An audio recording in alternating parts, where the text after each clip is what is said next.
perasaan itu membuat Ziyad merasa ingin memiliki TS. Dalam 3 bulan belakangan, semenjak rasa itu tumbuh, Ziyad malah berpikir untuk menikahi anak tirinya tersebut. Saat itu, dia menemui seorang sahabat lama yang identitasnya tidak disebutkan. Dan di saat itu Ziyad ini tiba-tiba curhat. Dia bilang, "Aduh, kacau. Gimana nih? Gimana ya?" ucapnya tiba-tiba. Kemudian sahabatnya yang mendengar hal itu bingung. Dia bertanya, "Kenapa? Ada apa?" Lalu Ziyad bilang, "Ini perasaan apa ya? Aku suka kayaknya sama anak tiriku, si TS. Rasanya ingin aku nikahi aja anak itu." Halo Sobat Pena, apa kabar hari ini? Assalamualaikum warahmatullahi wabarakatuh. Hari ini kita kembali membahas kejadian-kejadian yang ada di muka bumi ini. Cerita kali ini datang dari Jawa Timur, di mana ada seorang ayah tiri yang tiba-tiba jatuh cinta kepada anak tirinya. Dia bahkan sampai ingin menikah dengan anak tirinya tersebut. Namun anak tirinya ini sudah memiliki seorang kekasih. Dan di saat itu, hal ini justru membuat dia tidak terima dan merasa cemburu. Dia cemburu dengan pacar dari anaknya. Dan akhirnya pria tersebut dengan sadis mengeksekusi kekasih anak tirinya. Kejadian ini benar-benar mengerikan. Bagaimana cerita selengkapnya? Langsung aja kita bahas di Kata Pena.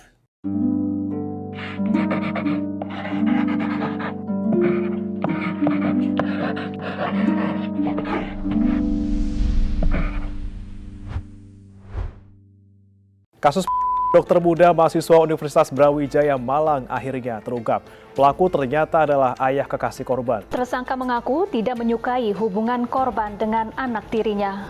Terakhir, rekening dari korban melalui mobile bankingnya itu dipindahkan ke rekening tersangka. Seperti biasa, sebelum kita mulai ke ceritanya, jangan lupa untuk like, komen, dan subscribe channel ini dan share video ini ke teman-teman kalian. Kita mulai ceritanya. Jadi ada seorang laki-laki bernama Ziyad Ibrahim Balbiet yang usianya sudah menginjak 38 tahun. Dia merupakan pria asal Kelurahan Sukoharjo, Kecamatan Klojen, Kota Malang. Di mata kedua orang tuanya, Ziyad ini dikenal sebagai sosok yang baik. Dia ramah dan juga penyayang pada orang-orang terdekat. Di tahun 2013, dia ini menikah dengan seorang perempuan berinisial SL. Dan SL ini merupakan seorang janda yang sudah memiliki anak. Menurut beberapa sumber, SL dikatakan sudah memiliki 2 orang anak, yaitu laki-laki serta 1 anak perempuan. Namun identitasnya tidak disebutkan dengan jelas. Hanya nama anak perempuannya yang disebut di beberapa berita berinisial TS. Dan di saat tahun 2013 tersebut, TS sudah berumur 17 tahun, yang artinya dia sudah mulai dewasa. Di usia 17 tahun tersebut, TS sudah lulus SMA dan berencana untuk kuliah. Dan dia pun berhasil lolos diterima menjadi mahasiswa di Universitas Brawijaya di jurusan kedokteran. Tidak semua orang bisa dengan mudah masuk jurusan tersebut. Jadi bisa dikatakan, TS ini merupakan seorang anak yang pintar. TS di mata teman-temannya merupakan seorang perempuan yang sangat baik dan juga lemah lembut. Tidak hanya di kampus, kebiasaan baik dan perilakunya yang ramah dan sopan juga TS terapkan ketika di rumah. Jadi memang pada dasarnya TS ini dididik oleh ibunya yang berinisial SL dengan sangat baik. Ketika Ziyad menikahi ibu dari TS, yaitu SL, TS ini tidak banyak berkomentar. Lagian dia berpikir ibunya juga sudah lama menjanda. Dan TS juga tidak mau menghambat kebahagiaan sang ibu. Jadi dia membiarkan ibunya memulai kehidupan baru bersama laki-laki yang bernama Ziyad. Pada saat menikah, Ziyad ini diketahui tidak memiliki pekerjaan tetap. Dia di saat itu menjadi seorang driver ojek online untuk menghidupi anak istrinya. Sebenarnya SL sang istri tidak masalah sama sekali dengan pekerjaan apapun. Suaminya itu memiliki penghasilan yang sangat cukup dengan menjadi seorang driver ojek online. Sebelum menjadi driver, sebenarnya Ziyad ini merupakan seorang juragan konter HP di Malang. Nah, nama konter HP-nya adalah Hello Seluler. Dan tidak hanya itu, Ziyad ini juga memiliki usaha lain berupa usaha kerajinan kulit. Namun, lagi-lagi sayangnya usaha tersebut gulung tikar. Ziyad ini tipikal laki-laki yang tertutup, dan saking tertutupnya, dia dikenal oleh tetangga-tetangganya sebagai orang yang sombong, tidak mau kumpul dan bersosialisasi dengan tetangga. Istrinya SL hanya seorang ibu rumah tangga. Namun demikian, entah bagaimana, entah ada dana pendidikan khusus yang disiapkan oleh TS atau mungkin dari beasiswa, yang jelas TS itu berhasil masuk ke jurusan kedokteran di Universitas Brawijaya. Walaupun padahal bisa dikatakan biayanya nggak sedikit, tetapi entah rezeki dari mana, yang jelas TL ini bisa kuliah. Hubungan rumah tangga antara Ziyad dan ibunya TS yang berinisial SL bisa dikatakan sangat harmonis. Mereka saling mencintai satu sama lain. Dan tidak cuma itu, mereka juga saling menerima anggota keluarga baru. Mereka tinggal di sebuah rumah sederhana di Kelurahan Sukoharjo, Kecamatan Klojen, Kota Malang. Selama beberapa tahun, mereka menjalani pernikahan dan rumah tangga antara Ziyad dan SL terlihat baik-baik aja. Mereka jarang sekali terlihat bertengkar dan tidak ada masalah di dalam rumah tangga mereka. Jika biasanya hubungan anak dengan orang tua sambung alias orang tua tiri itu sulit untuk akrab dan menerima, berbeda dengan Ziyad. Ziyad ini bisa dikatakan sangat dekat dengan anak-anak tirinya, anak-anak dari SL. Terutama dia sangat dekat dengan anak tirinya yang sudah dewasa, yang merupakan perempuan, yaitu TS. Ziyad bahkan memberikan perhatian lebih pada anak tirinya tersebut. Apapun yang diminta oleh TS pasti selalu diusahakan oleh Ziyad untuk dipenuhi.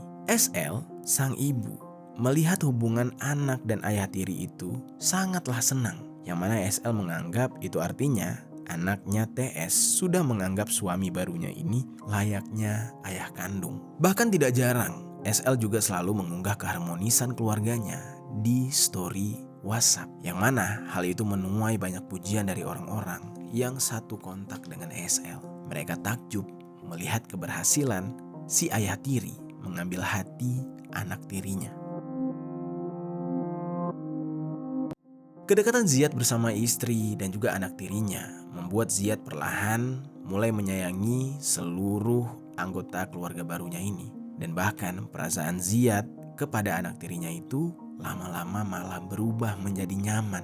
Yang awalnya dia hanya sebatas ayah tiri, tiba-tiba timbul perasaan yang menjadi perasaan suka kepada lawan jenis. Di mana hal itu tidak seharusnya terjadi. Namun Ziyad tidak dapat mengontrol perasaannya. Dia terlanjur menaruh hati kepada anak tirinya, yaitu TS. Entah sejak kapan persisnya perasaan itu tumbuh, namun Ziyad memang sudah terlanjur menaruh hati. Dan dia mulai memberikan perhatian-perhatian yang berlebihan kepada TS. Sang istri, SL, yang melihat perlakuan suaminya kepada anaknya TS merasa hal itu sangat wajar. Dia tidak pernah curiga sama sekali. Begitupun dengan sang anak, TS, yang menganggap semua kebaikan dari Ziyad merupakan rasa cinta yang diberikan oleh seorang ayah. Singkat cerita, semakin lama perasaan itu membuat Ziyad merasa ingin memiliki TS. Dalam 3 bulan belakangan, semenjak rasa itu tumbuh, Ziyad malah berpikir untuk menikahi anak tirinya tersebut. Saat itu, dia menemui seorang sahabat lama yang identitasnya tidak disebutkan. Dan di saat itu Ziyad ini tiba-tiba curhat. Dia bilang, "Aduh, kacau. Gimana nih? Gimana ya?" ucapnya tiba-tiba. Kemudian sahabatnya yang mendengar hal itu bingung. Dia bertanya, "Kenapa? Ada apa?" Lalu Ziyad bilang, "Ini perasaan apa ya? Aku suka kayaknya sama anak diriku, si TS. Rasanya ingin aku nikahi aja anak itu," kata Ziyad. Sahabatnya yang mendengar hal itu kemudian merasa sangat kaget. Dia merasa tak habis pikir dengan apa yang diucapkan oleh Ziyad. Dan dia mengatakan, "Alamak Ziyad, kamu ini ngomongnya. Jangan begitu pamali, haram masa nikahi anak sendiri. Meskipun itu anak tiri, tapi kamu tetap adalah ayahnya dan itu anakmu. Lagian gak cukup toh sama ibunya saja," ucap sahabatnya. Ziyad pun menjawab, "Kamu ini gak ngerti. Perasaanku sama anakku TS ini sudah tidak main-main. Aku tidak bisa membiarkan dia menjadi milik orang lain kelak. Aku rasanya sudah dimabuk cinta. Aku harus memiliki dia." Sahabatnya di saat itu berusaha untuk memberikan saran dan nasihat kepada Ziyad agar tidak bertindak terlalu jauh. Sahabatnya berkata, "Aduh, coba kamu pikir-pikir lagi. Pertama, perilaku dan hasratmu itu akan membuat hubungan ibu dan anak jadi berantakan, jadi hancur. Lalu yang kedua, anakmu TS juga belum tentu mau sama kamu. Apalagi usia kalian terpaut sangat jauh. Ditambah dia anak kedokteran, minimalnya dia pasti nyarinya yang setara. Kalau kamu tetap kekeh dengan keinginanmu, yang ada nanti kamu, istrimu dan juga TS akan hancur hubungannya. Jadi sudah, tahan perasaanmu itu, jangan sampai kamu membuat hal di luar batas, kata sahabatnya. Lalu di saat itu Ziyad malah marah-marah. Dia bilang temannya ini malah gak ngedukung dia, padahal sahabat. Dan dia meminta sahabatnya ini ya untuk diam aja. Dan setelah itu Ziyad pun berlalu. Dia pulang meninggalkan sahabatnya tersebut. Selang beberapa waktu, TS masih belum sadar dan masih belum mengetahui jika sang ayah tiri memiliki perasaan kepada dia.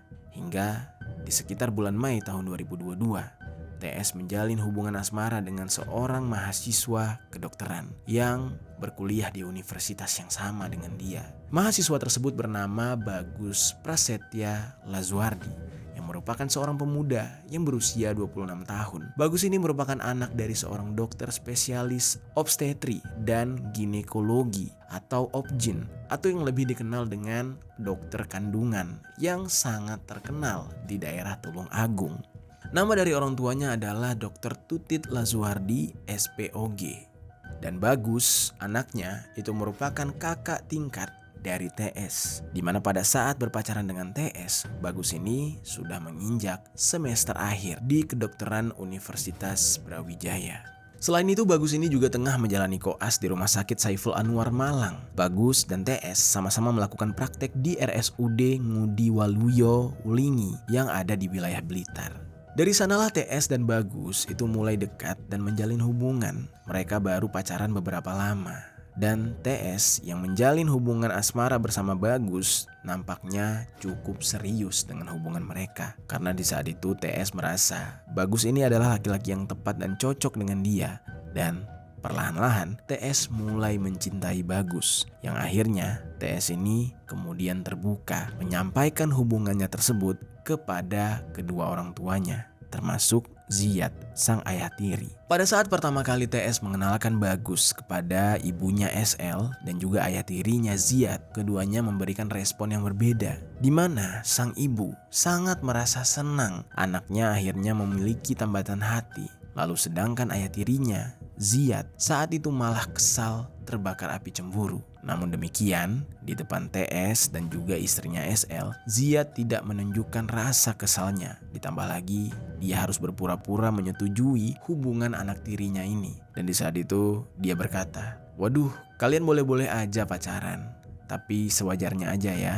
Kamu Bagus, jangan sampai menggores anak gadis saya," ucap Ziyad. Dan di saat itu Bagus berkata sambil tersenyum, "Siap om, saya akan jaga."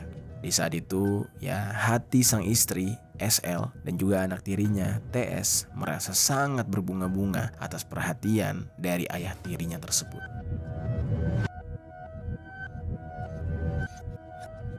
Singkat cerita, karena Bagus sudah mengenal anggota keluarganya TS, Bagus ini mengusahakan setiap kali ingin mengajak TS jalan-jalan, dia selalu datang minta izin kepada sang ibu SL dan juga sang ayah tiri yang bernama Ziyad. Mulai di saat itulah Ziyad ini merasakan adanya perbedaan sikap dari anak tirinya TS. Dimulai dari perubahan kecil seperti komunikasi dengan TS kini semakin jarang.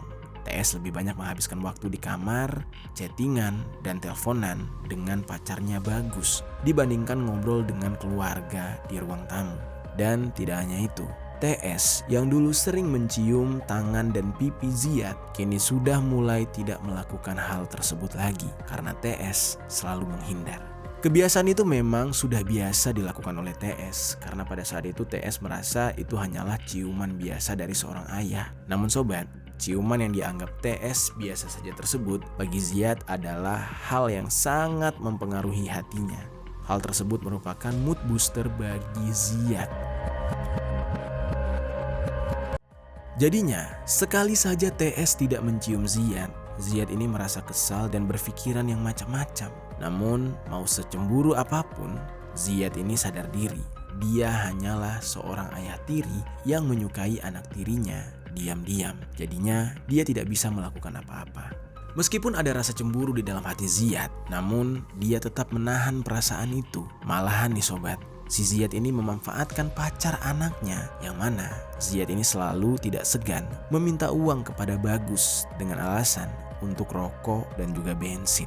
Dia juga selalu bilang pada Bagus kalau penghasilannya sedang tidak menentu. Bagus yang tidak enak mendengar hal tersebut dan juga tidak tega kepada calon mertuanya ini, akhirnya sering sekali memberikan sejumlah uang kepada Ziyad. Bagus memang berasal dari keluarga berada. Dia anak orang kaya, uang sakunya juga bisa dikatakan sangat besar. Untuk seorang mahasiswa yang menggunakan mobil Innova, itu sudah pasti dipandang sebagai anak dari keluarga yang kaya.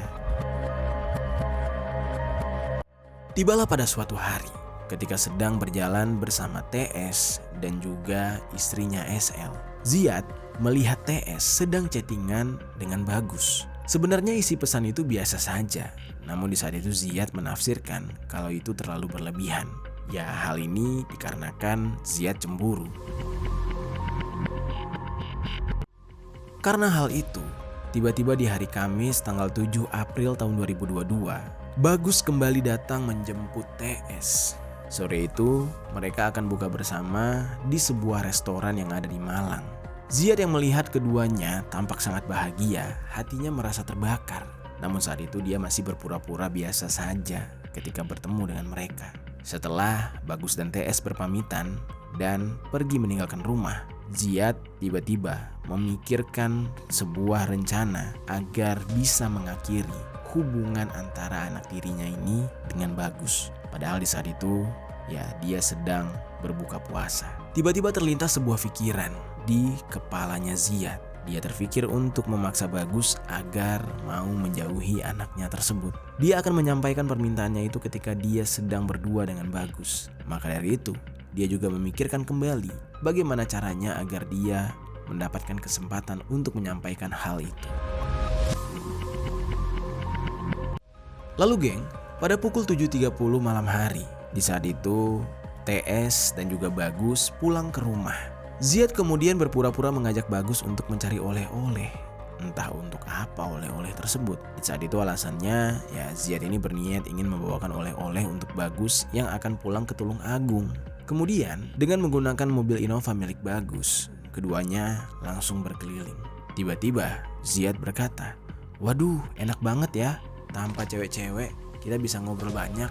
Sekalian ada yang mau saya sampaikan," kata Ziyad kepada Bagus.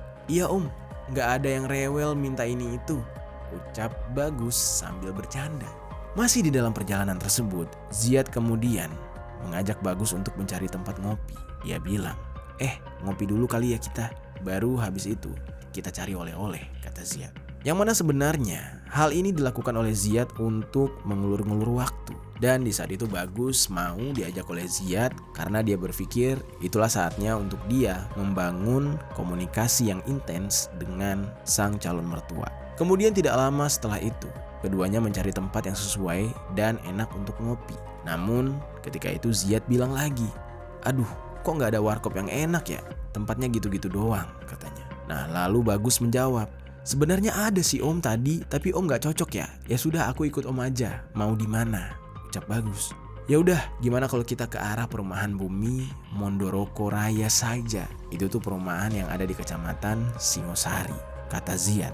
Lalu Bagus pun menjawab lagi, "Oh, boleh om, boleh. Tapi aku nggak tahu daerah situ. Bukannya sepi ya om? Ada apa emangnya?" tanya Bagus. Lalu Ziyad bilang, "Udah kesana aja dulu, ntar juga pasti ada tempat enak. Sekalian jalan-jalan aja." Tanpa berlama-lama, kemudian Bagus melajukan mobilnya ke tempat yang dimaksud oleh Ziyad. Nah, pada saat perjalanan itu, Ziyad mulai menanyakan kepada Bagus apa saja yang sudah dilakukan kepada putrinya. Dia berkata, "Jadi gimana Gus rasanya pacaran sama anak saya?" Bagus yang mendengar perkataan itu, ya jadi bingung, maksudnya gimana? Dan dia menjawab, "Ya baik-baik aja om.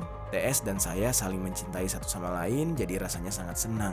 Lalu pertanyaannya diulang lagi oleh Ziyad. Dia bertanya lagi, "Sudah ngapain aja kamu sama anak saya selama pacaran ini?" Akhirnya Bagus menjawab, "Ya jalan-jalan, makan, kerja bareng, liburan bareng, gitu-gitu aja sih om. Ternyata jawaban Bagus tidak membuat Ziyad puas. Kemudian dia bertanya lagi, "Udah gitu aja? Gak ada yang lain nih? Yakin beneran?" Bagus yang ditanya dengan pertanyaan seperti itu merasa terpojokkan. Dia merasa dipaksa menjawab dengan jawaban yang tidak senonoh. Kemudian dia bilang, "Aduh, sudah ya Om, saya nggak ngapa-ngapain sama anak Om. Tenang aja Om, jangan berpikir berlebihan." Kemudian dari sinilah Ziyad tiba-tiba emosi. Dia tidak bisa mengontrol emosinya sampai emosinya memuncak. Dia mengatakan kurang lebih dengan kalimat kayak gini, "Kamu jauhi anak tiri saya, jangan pacari dia lagi. Saya tidak mau melihat kamu berhubungan dengan dia, apalagi kirim-kirim pesan mesra segala," kata Ziyad. Di sini Bagus mulai bingung.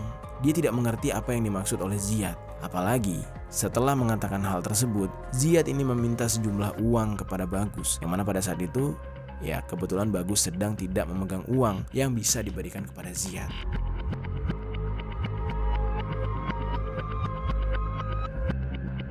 Pembicaraan pun semakin panas karena Ziyad ini terus memojokkan Bagus. Bahkan saking suasananya semakin panas, Ziyad kemudian mengeluarkan sebuah pistol mainan yang ternyata sudah dia bawa dari rumah dengan tujuan untuk menakut-nakuti Bagus. Dalam kondisi mobil yang masih berjalan, kemudian Ziyad tiba-tiba menyuruh Bagus untuk menepikan mobilnya. Pada saat itu, Bagus pun menuruti apa yang dikatakan oleh Ziyad. Lalu Ziyad kembali meminta Bagus untuk meletakkan tangan di belakang badan. Lalu Ziyad lantas menarik sabuk pengaman yang ada di kursi Bagus dan mengikatkan sabuk tersebut dengan erat ke tubuh Bagus. Lalu tidak hanya itu, beberapa kali Ziyad juga menindih badan Bagus sampai Bagus mengatakan kalau dia merasa pengap dan tidak bisa bernafas. Dalam keadaan seperti itu, lantas tidak membuat Ziyad ini menghentikan apa yang dia lakukan. Yang ada, Ziyad ini semakin menjadi-jadi. Dia kemudian membungkus kepala Bagus dengan kantong plastik. Dia membekap Bagus ini hingga kehabisan nafas. Dan disitulah akhirnya Bagus tiba-tiba semakin lama semakin lemas. Tubuhnya tidak berdaya dan peristiwa ini menyebabkan hal yang sangat fatal, yaitu Bagus meninggal dunia karena kehabisan nafas akibat perlakuan dari ayah tiri pacarnya, yaitu Ziyad.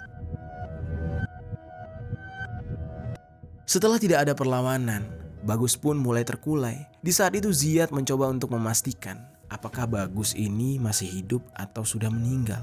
Setelah memeriksa, ternyata dia dapat memastikan kalau Bagus sudah meninggal dunia. Lalu Ziyad kemudian berinisiatif untuk memindahkan tubuh Bagus ke kursi tengah. Ziyad kemudian mengambil alih kemudi dan memarkirkan mobil Innova tersebut di sekitar ruko Columbia. Lalu kemudian mobil itu dikunci dengan jasad Bagus yang masih berada di dalam mobil. Setelah itu, Ziyad kemudian pergi menitipkan kunci ke temannya yang berinisial YP. Setelah menitipkan kunci, dia kemudian pulang ke rumah agar anak istrinya tidak menaruh curiga.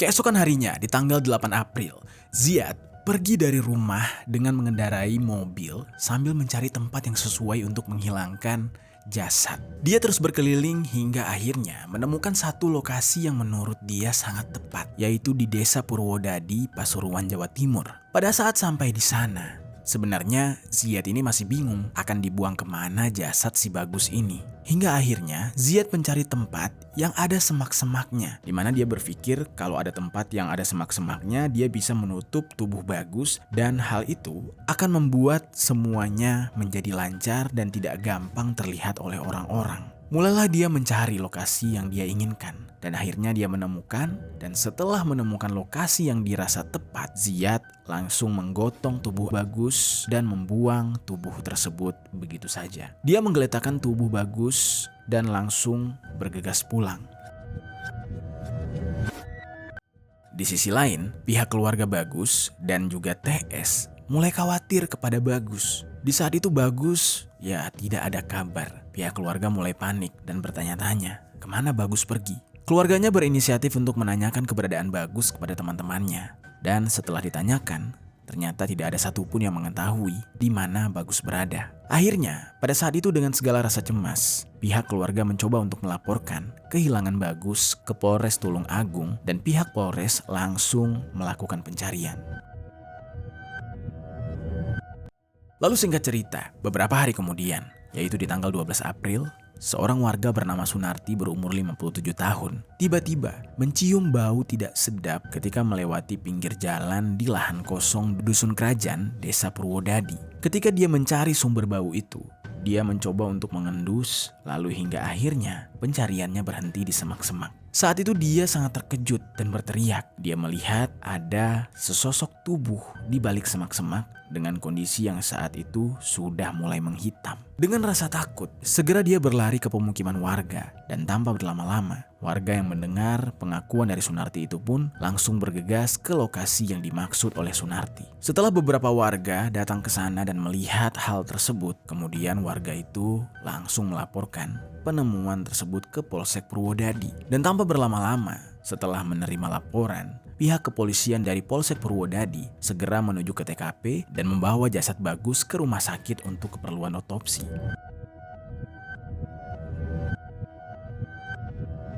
Singkatnya, tidak butuh waktu lama, polisi berhasil mengetahui identitas dari jenazah tersebut. Setelah mengetahui identitas jenazah itu, kemudian pihak kepolisian mulai menghubungi Dokter Tutit yang beberapa hari lalu melaporkan kehilangan Bagus. Saat itu dia begitu terkejut. Dokter Tutit mendengar berita itu bagaikan disambar petir. Anaknya ditemukan tewas dengan keadaan yang sangat tidak wajar. Pihak keluarga di saat itu histeris. Mereka mengetahui kalau jasad anak mereka ketika diautopsi itu banyak bekas kekerasan, terutama kekerasan menggunakan benda tumpul pada bagian dadanya. Di saat itu kondisinya, paru-paru jenazahnya Bagus itu sampai mengempis. Ada dugaan dada Bagus diinjak oleh pelaku.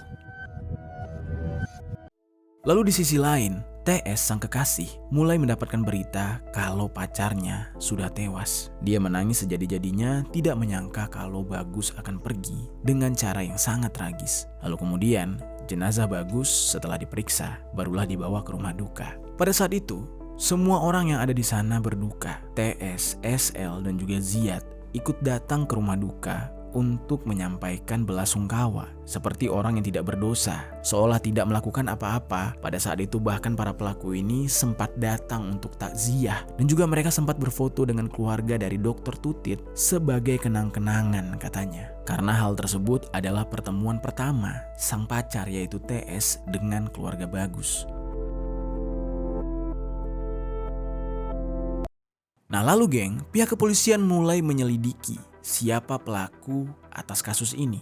Pencarian terus berlanjut. 3 hari telah berlalu semenjak ditemukannya jasad Bagus. Lalu pada akhirnya polisi menemukan titik terang atau petunjuk pertama itu berasal dari penemuan mobil Innova milik Bagus yang terparkir di area ruko di kawasan Singosari, Malang. Dari temuan tersebut, kemudian pihak kepolisian mendapatkan beberapa bukti yang mengarah kepada pelaku. Polisi berhasil mengantongi satu nama pelaku, yaitu Ziad. Entah bagaimana cara polisi bisa mengendus jejak Ziad, tapi yang jelas di saat itu, setelah mengetahui kalau Ziad terlibat di dalam kasus ini, tanpa berlama-lama, pihak kepolisian langsung mendatangi Ziad yang ada di kediamannya. Pada saat polisi datang, Ziad terbujur kaku. Ia seperti orang bengong dan tidak menyangka kalau aksinya ini akan ketahuan. Di samping itu, TS dan juga SL sangat bingung dengan apa yang terjadi.